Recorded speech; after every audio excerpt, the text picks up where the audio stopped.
యెహోవా దయాళుడు, యెహోవా దయాళుడు. ఆయన కృప నిరంతరముండునుగాక.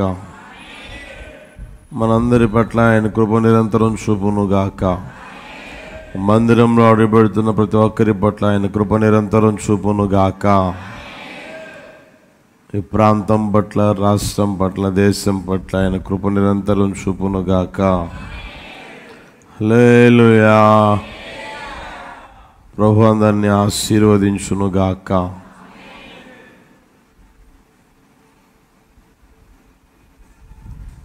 గత వారంలో జరిగిన కూటాలని ప్రభు ఆశీర్వదించేందుకు స్తోత్రం చెబుదామా? దగ్గరగా రెండు చేతులు ఎత్తి స్తోత్రం, స్తోత్రం, స్తోత్రం, స్తోత్రం. ఈ వారంలో 15వ తేదీ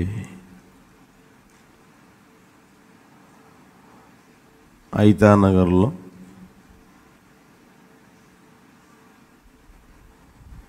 నుంచి మన మందిరానికి వస్తూ ఉన్నారు రాజు అన్నగారు. దేవుడు ఓ పెద్ద మంచి గృహం ఇచ్చారు. ఆ గృహప్రవేశ ప్రార్థన కూడిక పగలు 10 గంటలకు ఉంటుంది ఐతానగర్లో.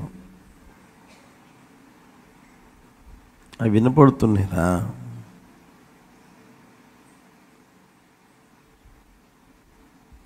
హల్లెలూయా. బెంచ్ 15వ తేదీ పగలు ఇల్లు ఓపెనింగ్ కార్యక్రమం జరుగుతుంది. అదే రోజు రాత్రికి ఒలివేరులో ప్రార్థనా కూటం ఉంటుంది. ఒలివేరు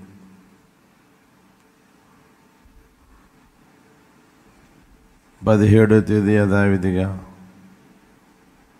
గురువారం ఉపవాస ప్రార్థన పండుగ ఉంటుంది. 18వ తేదీ శుక్రవారం రోజున ఎఫెక్ట్ వస్తుంది.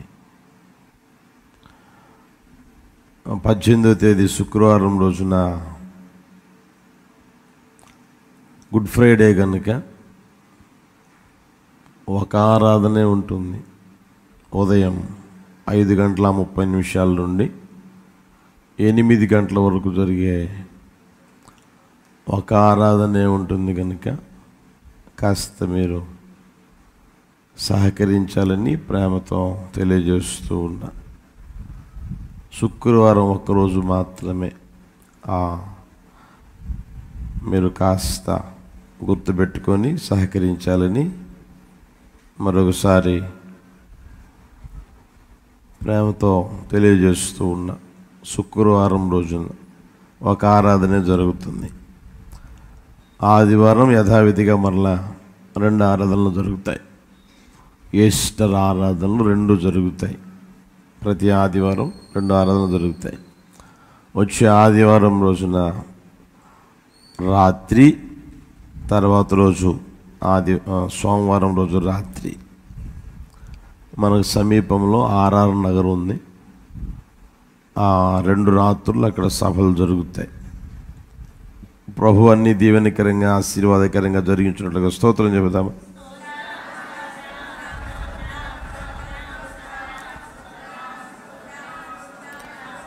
బిగ్గరగా స్తోత్రం, స్తోత్రం, స్తోత్రం, స్తోత్రం, స్తోత్రం, స్తోత్రం, స్తోత్రం, స్తోత్రం.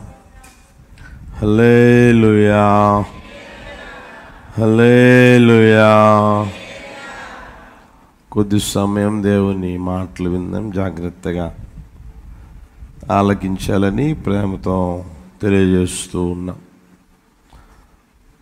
మన ప్రభు అయిన యేసుక్రీస్తు వారి శ్రేష్టమైన నామంలో కూడి వచ్చిన మీ అందరికీ నా హృదయపూర్వకమైన వందనాలు, స్తోత్రాలు.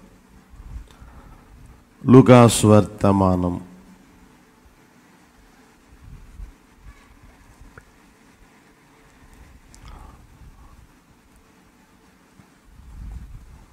19వ అధ్యాయం, లూకాసు వర్తమానం 19వ అధ్యాయం. మీరు 29 నుంచి 40 దాకా ఇంటికి వెళ్ళి చదువుకోండి. ఇప్పుడు నేను చెప్పేది చూడండి. 31వ వచనం చూడండి. అందరం చదువుదాం. ఎవరైనను మీరెందుకు దీనిని విప్పుచున్నారని మిమ్మును అడిగిన యెడల ఇది ప్రభువునకు కావలసి ఉన్నదని అతనితో చెప్పుడని చెప్పి వారిని పంపివేశాను. ఇది నాన్న మట్టల ఆదివారం అని, అంటే యేసు ప్రభుని సిలువ వేసేదానికి ముందు ఆదివారం మట్ల ఆదివారం అని జరుపుకుంటూ ఉంటారు. ఖర్జూరపు మట్టలు పట్టుకొని, గ్రామం అయితే గ్రామం అంతా తిరుగుతారు, పట్టణాలైతే ఆ ప్రాంతాల్లో తిరుగుతారు. సందర్భంగా చిన్న వాక్య భాగాన్ని మీకు తెలియజేయాలని ఆశపడుతూ ఉన్నాను. జాగ్రత్తగా ఆలకించాలని ప్రేమతో కోరుకుంటూ ఉన్నా. లోకాన్ని, లోకంలో ఉన్నదాన్ని, సమస్తాన్ని సృష్టించింది మనం ఆరాధన చేస్తున్న నజరేయుడైన యేసయ్య. వెండి నాది, బంగారము నాది, భూమియు దానిలోని సమస్తము నావి అని దేవుడు తెలియజేశాడు. వెండి అయిందే, బంగారం అయిందే, మణిమాణిక్యాలు, వజ్ర వైడూర్యాలు లోకంలో మనం కళ్ళతో ఏదైతే చూస్తూ ఉన్నామో, ఇక్కడ లేకపోయినా అక్కడ ఉన్నాయని, ఎక్కడో ఉన్నాయని చెవులతో వింటూ ఉన్నామో, సమస్తం సృష్టించింది ఎవరయ్యా అంటే మనం ఆరాధన చేస్తున్న నజరేయుడైన యేసయ్య. ఆయన నోటి మాట ద్వారా సమస్తాన్ని కలుగు చేశారు. కలుగు చేసిన దేవుడు అన్నీ ఆయనవే అయినా దేవుడు ఇక్కడ కోరుకుంటూ ఉన్నది దేనిని అని మనం గమనిస్తే, అక్కడ మీ ఎదుట ఉన్న గ్రామానికి వెళ్ళండి, అక్కడ కట్టబడి ఉన్న గాడిద పిల్ల ఉంటుంది, దాన్ని విప్పి తోలుకొని రండి. మీరు వచ్చేటప్పుడు ఎవరైనా అడిగారనుకోండి ఇది నాది అని, ఆ వ్యక్తితో మీరు చెప్పండి. ఏమని ప్రభువా అంటే, అక్కడ చూడండి, ఇది చెప్పండి బిగ్గరగా, ఇది ప్రభువునకు కావలసి ఉన్నది అని చెప్తే మిమ్మల్ని ఏమనరు, తోలుకొని తీసుకుపోమని చెప్తారు అన్నాడు. అలాగే వెళ్ళారు, తోలుకొని వస్తూ ఉంటే అక్కడ అడగడం జరిగింది, ఇది ప్రభువు కావాల్సింది అని అంటే వాళ్ళు ఏం మాట్లాడకుండా పంపించేశారు. ఆ రోజున ప్రియమైన వాళ్ళరా, దేవుడు చూడండి గాడిదను కోరుకున్నాడు, గాడిద పిల్లను కోరుకున్నాడు. దాని గురించి కాస్త మనం ఆలోచన చేస్తే మీరు చూడండి, మీకు అర్థమయ్యేదని చెప్తాను. ఓ పెద్ద కోటీశ్వరుడు, కోట్లకు పడగలెత్తిన వ్యక్తి, ఆయన గారికి కంపెనీలు ఉన్నాయి, వేల మంది దాసులు ఉంటారు, దాసీలు ఉంటారు, అంటే ఉద్యోగం చేసేవాళ్ళు ఆయన దగ్గర. ఆయన BMW కారు ఉంటుంది, లేదా ఈ మధ్య ఇంకా దానిని మించిన కాస్ట్ కలిగిన కార్లు కూడా వచ్చాయి. వోల్వో అని, తర్వాత ఒక్కొక్కటి వచ్చాయి.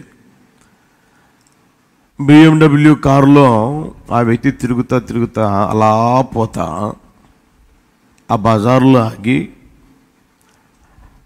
నాకు సైకిల్ తీసుకురాపోండి అని అంటాడా? చెప్పరా బట్టి.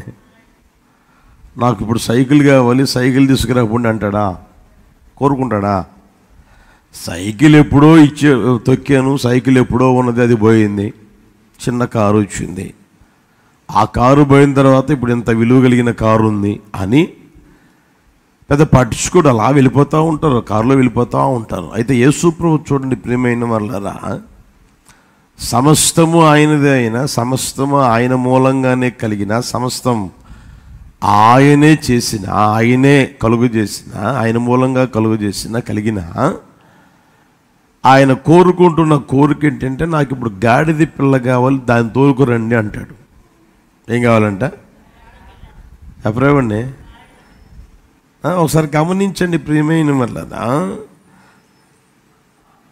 మనల్ని దేవుడు సృష్టించాడు, దేవుడే మనల్ని కలుగు చేశాడు.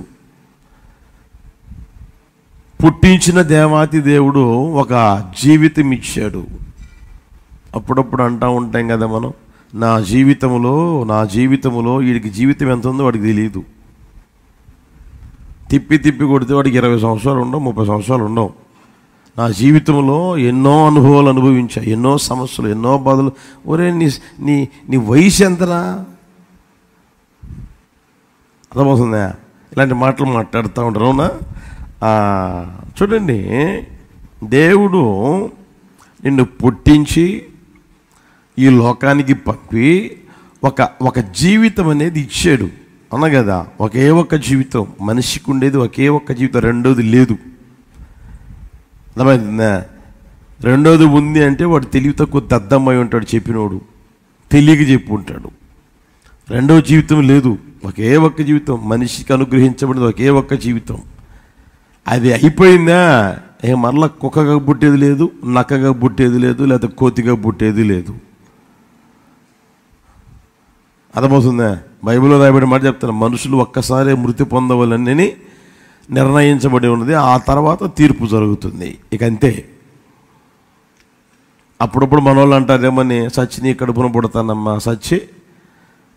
సస్తే నువ్వు యేసు ప్రభువుని నమ్మి బ్రతికావా, పరలోకానికి పోతావు, లేకపోతే నరకానికి పోతావు. ఇంకంతే. ఇక మరలా పుట్టేది గిట్టేది ఏమి ఉండదు. దాన్ని గుర్తుపెట్టుకోండి. దేవుడు అనుగ్రహించింది ఒకే ఒక్క జీవితం. అది ఎవరికి కావాలి అని అంటున్నాడంటే ప్రభువు, అది మీకోసం కాదు. ఆ తర్వాత మీరు చూడండి, అది ఎవరి కోసమో కాదు, నీకు నచ్చిన మెచ్చిన వారి కోసం కూడా కానే కాదు. అది ఆయనకు మాత్రమే చెందాలని కోరుకునే దేవుడు ఆయన. హల్లెలూయా, హల్లెలూయా. ఆ సత్యం మీరు గుర్తెరగలగాలి. అర్థమవుతుందా? ఆ మాట చూడండి, కీర్తనల పుస్తకం 100వ కీర్తన 3వ చరణం. 100వ కీర్తన 3వ చరణం. యెహోవాయే దేవుడని తెలుసుకొనుడి, ఆయనే మనలను పుట్టించెను, మనము ఆయన వారము, మనము ఆయన ప్రజలము, ఆయన మేపు. ఎంత స్పష్టంగా ఉంది. మనము ఆయన. మనం ఎవరమయ్యా అంటే ఆయన వలన పుట్టిన వారం, మనలను ఆయనే పుట్టించాడు. మనం ఎవరి వారమయ్యా అంటే చెప్పండి, ఆయన వారము, ఆయన ప్రజలము, ఆయన మేపు. హల్లెలూయా. అంటే ఆయన పుట్టించింది ఎందుకయ్యాడంటే ఆయన వారంగా ఉండేదానికి. ఆయన పుట్టించింది ఎందుకయ్యా అంటే ఆయన ప్రజలంగా ఉండేదానికి. ఆయన పుట్టించింది ఎందుకయ్యా అంటే ఆయన వలన పోషించబడేదానికి. ఆయన మేపు గొర్రెలు ఆయన వలన పోషించబడేదానికి. ప్రియమైన వాళ్ళరా, మనం జీవితం ఆయనకు సొంతం. హల్లెలూయా, హల్లెలూయా. అది ఎరగక ఈ రోజున లోకం కోసం, లోకంలో ఉన్న ఆశల కోసం, ఏమండి, లోకంలో ఉన్న ఇచ్చల కోసం, లేదా నచ్చిన మనిషి కోసం, మెచ్చిన మనిషి కోసం, నా అనుకున్న వారి కోసం బ్రతికే వాళ్ళు చాలామంది ఉన్నారు. అప్పుడప్పుడు అంటారు, నేను బతుకుతున్నది దీనికోసమే. దేనికోసం? నేను చూస్తున్నాను, కూతురుని కన్నది, కూతురు పెద్దదైంది, ఏమండి, మొత్తం మీద ఇక ఏదన్నా కాస్త సమస్య వచ్చింది, బాధ వచ్చింది అనుకోండి, నేను బతికేది చెప్పొచ్చుగా, నీ కోసమే. మళ్ళీ వాడొకడు ఉంటాడు, నేను బతికేది నీ కోసమేరా. దేవుని వాక్యం ఏం చెప్తుంది? నీ కొడుకు కోసం, నీ కూతురు కోసం, లేకపోతే నీ అల్లుడు కోసం, లేకపోతే నీ బామర్ది కోసం, నీ భార్య కోసం, నీ భర్త కోసం బతకమని చెప్పడంలే. మొట్టమొదటిగా నీ జీవితంలో ఉండవలసిన ఆ ఉద్దేశం ఏంటంటే, నేను ఆయనే నన్ను పుట్టించాడు, నేను ఆయన వాడిని, నేను ఆయన బిడ్డని. హల్లెలూయా. ఆయన మేపు తర్వాతే భర్త, భార్య, లేదా కూతురు, కొడుకు, వీళ్ళందరూ ఎవరు? తర్వాత వచ్చిన ముందు వచ్చారా? ముందు వచ్చారా? ముందు ఎవరు రాలా? ముందు నీవు ఆయన, అంతే. ఆయనకి నీవు, నీకు ఆయన. హల్లెలూయా, హల్లెలూయా. అందుకని ఆయన అంటాడు, యెహోవాయే దేవుడని తెలుసుకోండి, ఆయనే మనలను పుట్టించాడు, మనము ఆయన వారం. ఇది తెలుసుకోవాలి, మనం ఆయన వారం. అర్థమవుతుందా? ఇది తెలియకపోతే, ఇది గ్రహించకపోతే ప్రియమైన మరలారా, నీకు నచ్చిన జీవితం జీవించే పరిస్థితికి వెళ్తావు. నీకు మెచ్చిన జీవితం అనేది ఉంటుంది, లేకపోతే నచ్చినోడు ఉంటాడు, మెచ్చినోడు ఉంటాడు. అర్థమవుతుందా?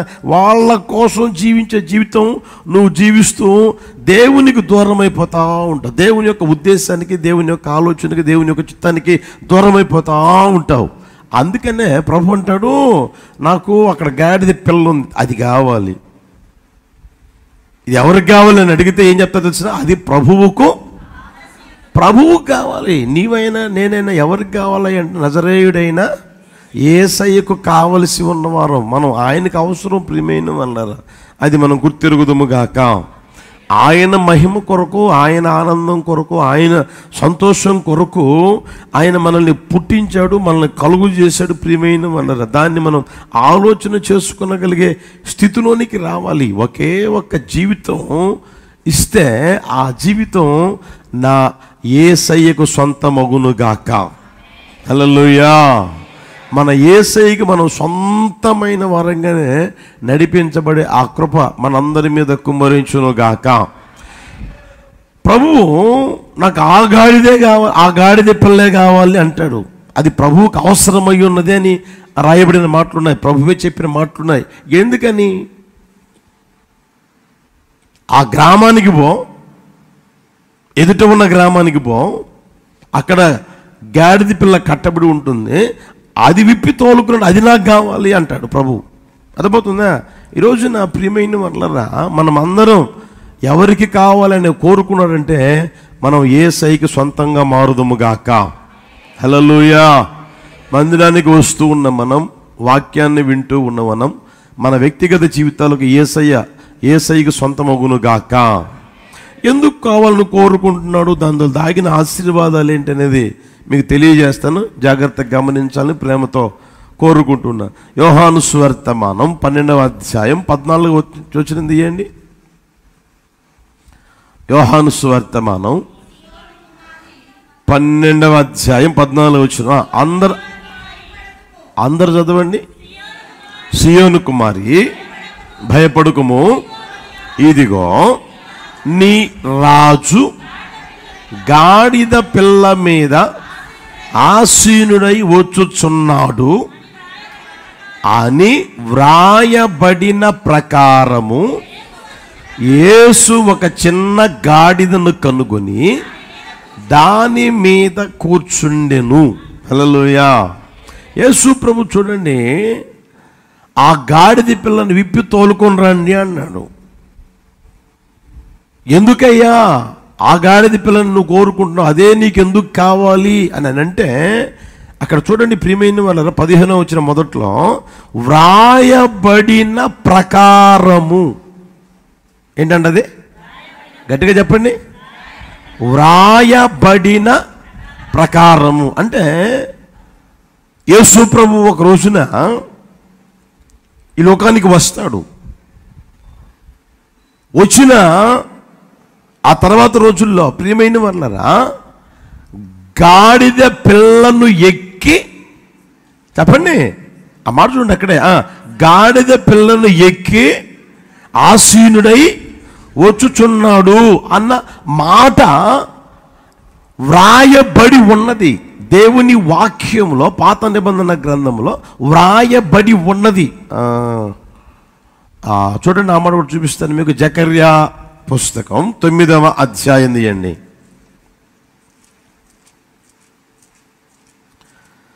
జకర్యా పుస్తకం 9వ అధ్యాయం మొదటి నుంచి చూడండి.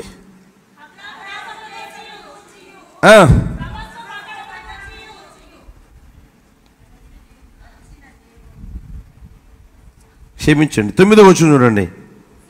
9:9 సియోను నివాసులారా సంతోషించండి, యెరూషలేము నివాసులారా ఉల్లాసముగా ఉండండి. నీ రాజు నీతిపరుడును రక్షణ గలవాడును దీనుడై గాడిద పిల్లను ఎక్కి నీ యొద్దకు వచ్చుచున్నాడు. వేల సంవత్సరాల క్రితం రాయబడి ఉంది. అప్పటికప్పుడు రాసింది కాదు. ఇసుకలో పేర్లు రాసి చెరిపేసి మళ్ళా రాసి అలా రాసింది కాదు. అది వేల సంవత్సరాల క్రితం ప్రవక్తల ద్వారా ప్రవచించబడిన ఆ ప్రవచన వాక్కు వ్రాయబడి ఉన్నది, ఆల్రెడీ వ్రాయబడి ఉన్నది. ఇప్పుడు ఆ గాడిద పిల్లని ఎందుకు కావాలనుకుంటున్నాడు అంటే, మనం 15వ వచనం చదివాం, 12వ అధ్యాయం యోహాను సువార్తమానంలో వ్రాయబడిన ప్రకారము దాన్ని గూర్చి వ్రాయబడి ఉంది. గాడిద పిల్లను గూర్చి వ్రాయబడి ఉంది. ఆ వ్రాయబడిన ప్రకారం యేసయ్య ఏం చేశాడంటే, ఆ గాడిద పిల్లను తీసుకొని వచ్చిన తర్వాత దాని మీద ఎక్కి అలా వెళ్ళాడు. ప్రియమైన వాళ్ళరా, హల్లెలూయా. ఈ రోజున ఆ సంభవం లేదా అనుభవం మనం గుర్తిరగలిగితే మనం అందరం ఎవరమయ్యా అంటే ఆయనకు అవసరమైన వారం. ఎందుకు తెలుసునా? నీ గురించి నా గురించి కూడా వ్రాయబడి ఉంది. అర్థమవుతుందా? నీ గురించి నా గురించి, లోకములో నాడి ఆడుతూ బ్రతుకుతూ ఉన్న ప్రతి మనిషి గురించి వ్రాయబడి ఉంది. వ్రాయబడిన ప్రకారం నీవు నేను ఆయనకు అవసరమై ఉన్నవారం. హల్లెలూయా. వ్రాయబడకపోయామనుకోండి ఇంకా ఇప్పటికీ ఏమండి లోకంలో నుండి వాళ్ళం. మీకు ఇంకా అర్థమైందని చెప్తాను చూడండి ప్రియమైన వాళ్ళరా. నా గురించి ఆయన రాసి పెట్టాడు, మీ గురించి రాసి పెట్టాడు. ఏమని తెలిసిన? పలానా రోజున ఈ వ్యక్తి మారు మనసు పొందాలి, పలానా రోజున ఈ వ్యక్తి మందిరానికి రావాలి, పలానా రోజున ఇలా జరగాలని ఆయన రాసి పెట్టాడు. కనుకే ఏమండి ఇప్పుడు చూడండి, నా ఇంట్లో ఉన్నారు, నా తమ్ముళ్ళు ఉన్నారు, లేదా నా చెల్లెలు ఉంది, తర్వాత నాకు బంధువులు ఉన్నారు, చాలా ఉంటారు కదా, మనిషి తర్వాత ఉంటారు కదా. వాళ్ళందరికంటే ముందుగా దేవుడు తీసుకొచ్చి ఎక్కడ పెట్టాడు? నన్ను ఆయన సన్నిధిలో పెట్టాడు, ఆయన దగ్గరికి తీసుకొచ్చుకున్నాడు. అర్థమవుతుందా? అదేవిధంగా ఇక్కడున్న ప్రతి ఒక్కరి గురించి వ్రాయబడి ఉన్నది కనుకే ఆయన ఏం చేశాడంటే, నీ ఇంట్లో లేదా నీ బంధువులలో లేదా నీకు తెలిసిన వారిలో లేదా నీ కొలీగ్స్లో లేదా నీ ప్రాంతములో లేదా నీ కులస్తుల్లో లేదా నీ మతస్థుల్లో అందరికంటే ముందుగానే దేవుడు తీసుకొచ్చి ఎక్కడ కూర్చోబెట్టాడు? నిన్ను మందిరంలో కూర్చోబెట్టాడు. యేసయ్యకి మహిమ కలుగును గాక. హల్లెలూయా, హల్లెలూయా. వాళ్ళ గురించి ఎప్పుడైతే వ్రాయబడి ఉంటుందో అప్పుడు వాళ్ళు కూడా ఏం చేస్తారు? మందిరానికి వస్తారు. వ్రాయబడి ఉన్న ప్రకారము అని. హల్లెలూయా. దాన్ని మనం గుర్తెరగలిగిన స్థితిలోనికి రాగలగాలి. ఇంకా మీకు అర్థమయ్యేదానికి చెప్తాను చూడండి ప్రియమైన వాళ్ళరా. మనము ఆలోచన చేసుకోగలిగితే మనము రూపింపబడక మునిపే ఆయన మనల్ని గురించి రాసి పెట్టాడు. వాక్యం చూడండి, చూపిస్తాను. 139:16 చూడండి. కీర్తన 139:16. నేను పిండమునై ఉండగా నీ కన్నులు నన్ను చూచెను, నియమింపబడిన దినములలో ఒకటైనా కాక మునిపే నా దినములన్నీయు నీ గ్రంథములో. దేవుడు ఏం చేశాడంట చెప్పండి? ఏం చేశాడంట? పిండమునై ఉండగా కన్నులు చూచాయి, నియమింపబడిన దినములలో ఒకటైనను కాక మునిపే. అర్థమవుతుందా? నిన్ను పిండముగా రూపించాడు, ఆయన కన్నులు చూశాయి. నీకు నియమించబడిన దినాలు ఉన్నాయి. అది 60 సంవత్సరాల, 70 సంవత్సరాలు, లేకపోతే 66 సంవత్సరాల, 36 సంవత్సరాల, 50 సంవత్సరాల, 8 నెలల, 3 నెలల, ఇది నాకు తెలియదు. అర్థమవుతుందా? ఆ రాయబడిన దినాలు ఉన్నాయి. వాటిలో ఒక్కటి కూడా కాక మునిపేనంట ఆయన రాసి పెట్టేసేసాడంట. హల్లెలూయా, హల్లెలూయా. ఇంకా చూడండి, 40వ కీర్తన 7వ వచనం చూడండి. 40వ కీర్తన 7వ వచనం. పుస్తకపు చుట్టలో నన్ను గూర్చి వ్రాయబడిన, చాలిక వ్రాయబడిన, నన్ను గూర్చి వ్రాయబడిన ప్రకారం. తర్వాత మీరు ఆ విషయం గుర్తెరగలగాలి. నీ వ్యక్తిగత జీవితంలో ఇంతవరకు జరిగిందేనైనా, ఇప్పుడు జరుగుతుందైనా, రాబోయే రోజుల్లో జరగబోయేదే అయినా, అర్థమవుతుందా? ఇప్పుడు ఇంతవరకు జరిగిపోయిందా నా జీవితంలో? ఏమండి, 2020లో జరిగింది, 2021లో జరిగింది, 2022లో జరిగింది, 2023లో ఇలా జరిగిందండి, 1936లో ఇలా జరిగిందండి, 1976లో ఇలా జరిగిందండి అని అంటూ ఉంటామే. అర్థమైందా? జరిగింది అయినా, ఇప్పుడు ప్రజెంట్ జరుగుతూ ఉంది అయినా, ఏమండి ఫ్యూచర్లో జరగబోయేది అయినా ఏమి జరుగుతుంది అని అంటే, నా గురించి రాయబడిందే జరుగునుగాక. హల్లెలూయా. అర్థమవుతుందా? మీ గురించి చెప్పండి, వ్రాయబడిందే జరుగుద్ది. మీరు ఇంకా అపోస్తుల కార్యంలో మీరు చూసుకోగలిగితే, చదువుకునేటప్పుడు అండర్లైన్ కొట్టుకోండి. అర్థమవుతుందా? నేను పుట్టక మునిపే, ఆయన అంటాడు, నేను పుట్టక మునిపే సరిహద్దులు ఏర్పరిచాడంట. నీకు సరిహద్దులు ఏర్పరిచాడంట. నువ్వు ఎక్కడ ఉండాలో అవి కూడా రాసి పెట్టేశాడంట ఆయన. అర్థమవుతుందా? నువ్వు ఏ గ్రామంలో పుట్టాలి, ఏ తల్లికి పుట్టాలి, ఏ తండ్రి ద్వారా పుట్టాలి. అర్థమవుతుందా? నువ్వు ధనవంతుని ఇంట్లో పుట్టాలా, లేకపోతే పేదరికం కలిగిన ఇంట్లో పుట్టాలా, లేకపోతే మధ్యతరగతి కుటుంబంలో పుట్టాలా, లేకపోతే ఎలా పుట్టాలి, ఏ విధమైన స్థితిలో పుట్టాలి, అర్థమవుతుందా? ఎలా పెరగాలి, ఆ తర్వాత ఏం చదువుకోవాలి, నా జీవితం, ఈ జీవితం ఎక్కడ స్థిరపరచబడాలి, ఏ ఉద్యోగం చేయాలి, ఏ ప్రాంతంలో ఇతనికి ఇల్లు ఉండాలి, ఏ ప్రాంతంలో ఇతను ఇల్లు కట్టుకోవాలి, ఏ ప్రాంతంలో స్థిరపరచబడిన జీవితం జీవించాలి, ఇతగాడికి ఎంతమంది పిల్లలు, ఆడపిల్లలు ఎంతమంది, మగపిల్లలు చెప్పండి ఎంతమంది, సమస్తం ఆయన ఏం చేశాడంట చెప్పరేమండి? లిఖించి పెట్టేసేసాడు.